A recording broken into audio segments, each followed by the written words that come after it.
Let's dive right into this explainer, the third in our series on functional dizziness rehabilitation.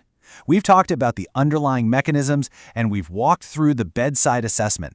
Now we're getting into the absolute core of the treatment. This explainer is based on the literature review, Functional Dizziness, Physiotherapy Approaches, Behavioural Assessment, Graded Exposure, and CBT Integration, published by Australian Dizziness Clinics. Available at australiandizzinessclinics.com. Here is our clinical playbook for today. Section 1, the rehabilitation engine. Section 2, constructing the hierarchy. Section 3, executing habituation protocols. Section 4, the symptom-provocation rule. And finally, key takeaways. All right, to kick things off, we really need to ask a vital question. Why is it that an exposure plan can succeed beautifully for one patient, yet fail completely for another? I mean, we see this happen all the time, right? Well, it's almost never about the specific list of activities you chose.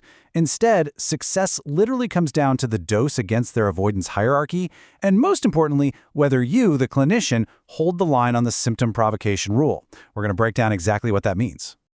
Section 1. The rehabilitation engine.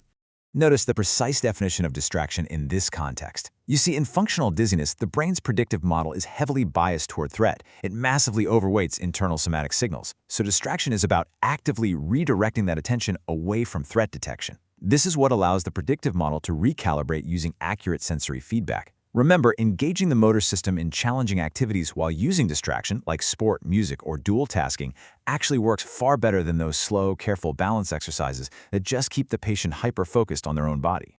And this quote brilliantly illustrates our primary goal. Exposure with attention away from the soma drives recalibration of the predictive model. Think about it. If you can get just one solid functional win in session 1, say attach the patient deeply feared but successfully completes with you through distraction, it produces dramatically higher home program adherence by week 2. You are practically showing their nervous system that movement is safe. Section 2. Constructing the hierarchy. So you absolutely need to co-build this ladder directly with your patient. First up, explicitly name the specific places, activities, and durations they're avoiding. Second, score each rung on a 0 to 10 baseline anxiety scale. Third, tie these items directly to their personal values. And fourth, progress up the ladder only when their anxiety score falls by half across 3 consecutive sessions. Notice that we are progressing based on anxiety reduction, rather than waiting around for complete symptom absence. That is a total game changer. When plotting out these activities, you've got to think about expanding contexts. Start small. Begin with contracted, safe contexts, like the household. Then slowly expand outward into slightly more complex environments, like walking the neighborhood, then navigating the visually busy supermarket aisles, taking public transport, and eventually returning to the workplace. The crucial point here is motivation. Tying these hierarchy items to deeply personal patient values, like returning to work, driving independently, or simply walking their kids to school, is absolutely essential. Behavioral activation that's tied to what the patient genuinely cares about heavily outperforms generic clinical rehabilitation goals. You have to make it mean something to them. Section 3. Executing habituation protocols. Here we have our primary tools. For motion sensitivity, it's Brandt-Daroth exercises done 3 times daily, 5 repetitions on each side. For visual vertigo, we're looking at optokinetic exposure and motion sensitivity quotient, titrated graded visual motion progression. Guys, these aren't just loose suggestions. These are your strict clinical dosages, ensuring we're actively engaging the patient's system without entirely overwhelming it. Let's take a closer look at optokinetic exposure. You can use a rotating drum or a scrolling background on a screen. When applying this for visual vertigo, the absolute golden rule is to make sure you focus on building the patient's duration tolerance first, before you even think about increasing the speed or complexity of the visual stimulus. Section 4. The symptom-provocation rule. Here is the exact threshold you need to target.